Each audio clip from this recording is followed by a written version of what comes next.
we're just going to continue on with part 4, what I'm calling HOTH Ion Primer.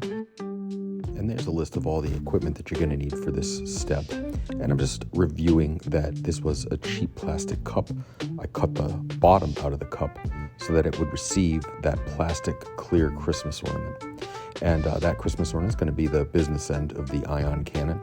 And then that right there is a cap to some plant food.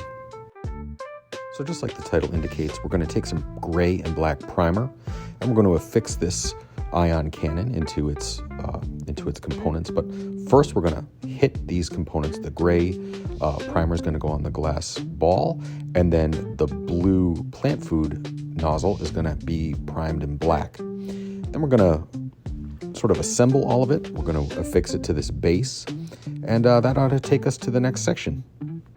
So I'm going to take this primer and these components, and I'm going to prime these off screen, and I'll be back in just a moment, and we'll take it from there. And here's what those two components look like now that they've been primed in gray and black, and it fits nicely into that hollowed out cup, and it's going to make a pretty convincing ion cannon. I still have to put the barrel is what I'm pointing to right there, and we're going to put a small piece and affix it in there to extend it out a little bit. But now what we're going to do is we're going to take the base, that white cup conical base, and we're going to fill it out and flesh it out a little bit with some strips and some pieces from these foam sheets. And we're going to try to make it match kind of like the old HOTH turret from Kenner and Hasbro. So the idea being we're going to cut some horizontal and vertical pieces around the top and the bottom. We're going to sort of secure that turret a little bit more at the top, and then we'll start to tie it all together before we move on to the next section, which would be the base. So I've moved this entire one-horse show into my kitchen. There's my kitchen, and I'm on our kitchen island, which is a nice good base. And the idea now is to cut some of these foam strips in about 1-inch pieces. These are just slightly under 1-inch pieces, and I'm going to put them along the top where it meets the ball, and I'm going to put them on the bottom to sort of make the base a little bit more prominent, and then some vertical pieces.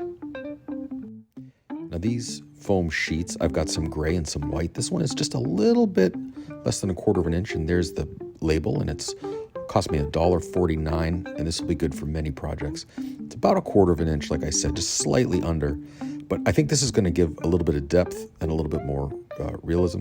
So there's one of the pieces I cut out, and what we're going to do is put that one along the top, and it's going to sort of secure that ball a little bit better.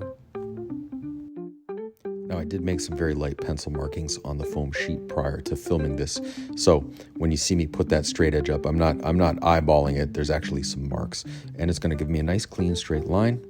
And I always use a metal edge so that the knife doesn't dig into it and make a strange cut.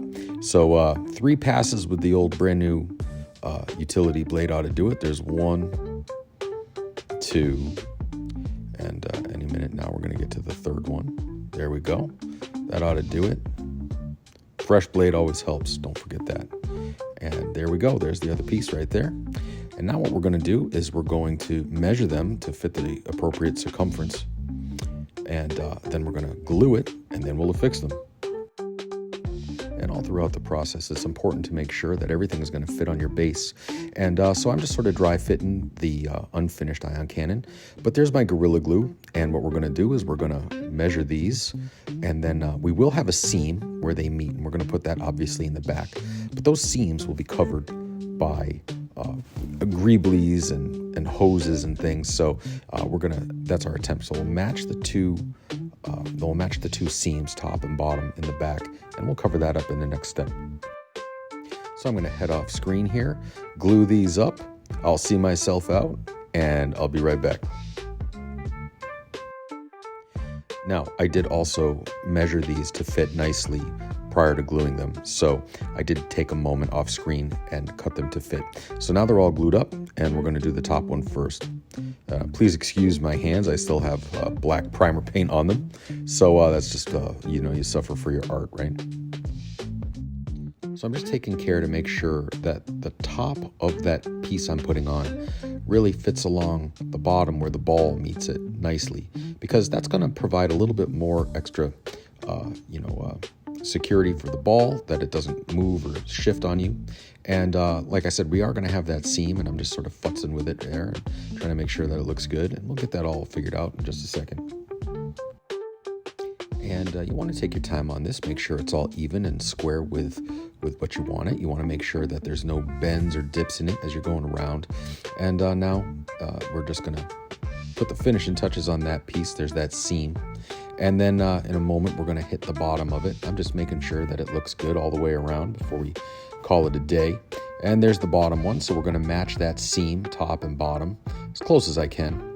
And like I said, don't worry, this is going to be in the back, but it's also going to be covered with some, it's going to be adorned with, I think, probably a hose to like an energy pack that we're going to also do with this. So I'm just taking a moment here and putting that around. So that bottom trim piece came out really nicely. And I'm going to take another moment off screen, and I'm going to get that top one to sit a little bit better so that it's nice and flush, just like the last one. Once again, I'm just being mindful that it will accommodate the base that I made, and it will. It's a little bit tight, but we're going to put some snow and some ice on it, and we'll have it kind of running over the side of that live edge, so it'll look really good.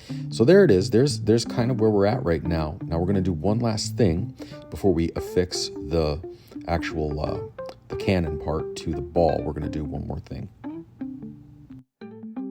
Now the ball is also going to feature some more details, and I'm going to put some of the thinner foam sheet on the ball, and I'm going to have it so that it looks similar to what you actually see on screen. And so I'm just trying to figure out exactly how I want to position this on that base. And of course, this is an exercise in taking things out of your recycling bin and turning them into Star Wars dioramas, which is really the most fun. So what I'm going to do now is I'm finding that because of the weight of that nozzle on the ball turret, it kind of makes it want to slide down a little bit. So what I want to do is I want to make sure that I have a way that I can position the ball turret any way I want without the turret itself falling down. And I've come up with a solution. So I'm just going to angle it up, and I'm going to take it off, and I'm going to put this little funnel in there. You could use a piece of paper if you don't have one of these, but these are at the dollar store. And then I got some sand, just some sand from your backyard, modeling sand, whatever you got. It could be any type of granular material. I happen to have this modeling sand, so I'm going to use that. I'm going to take this tiny little measuring cup. I'm going to put a couple of scuba dooskies in it. There's a little bit. And maybe one of those again. So maybe about a quarter of a cup in total.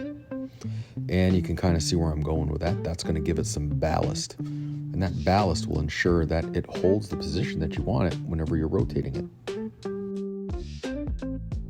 And we're going to put our plant food nozzle / ion cannon back on it. And we're going to rotate it around. And now it really holds its position in any configuration that you have.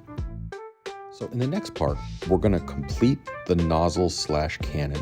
We're going to put an actual barrel on it. We're going to give that a little bit more detail.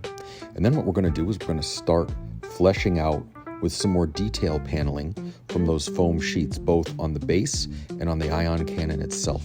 Then what we're going to do is we're going to take this small piece to its completion. We're going to cover those seams. We're going to put some tubing on it. We're going to put a power generator on it. Then we're going to start putting the snow on the base, and we're going to take this entire piece to its completion, and then we'll move on to the next one. Thank you so much for watching. Stay tuned for part 5, where we're going to try to complete the ion cannon miniature base and get on to the next one. Thank you so much.